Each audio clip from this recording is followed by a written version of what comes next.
এই মহিলাটা চিরাগটাকে ডাস্টবিনে ফেলে দেয়। তারপর সেই খারাপ লোকটা চিরাগটাকে উঠিয়ে নেয়। আলাদিন রাজকুমারী ব্যস্ত ছিল। তখন সেই খারাপ জাদুকরটা চিরাগটাকে ঘষে জিনটাকে বলে, ওই রাজকুমারীটাকে ধরে আমার কাছে নিয়ে আসো। কিন্তু জিনটা পুরা রাজমহলটাকে উঠিয়ে নিয়ে চলে যায়। তারপর আলাদিনকে জিনটা চলে যাওয়ার পর আলাদিন রাজা থেকে ভিক্ষুক হয়ে যায়।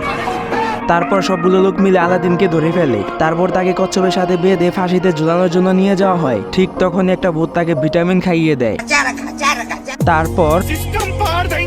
তারপর অনেক শক্তিশালী হয়ে যায়।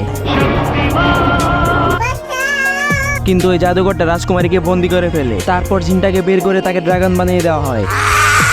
তারপর আলাদিন একটা পাথর দিয়ে আগুনটাকে থামিয়ে দেয়। তারপর ভিটামিন খেয়ে আলাদিনও ড্রাগন হয়ে যায়।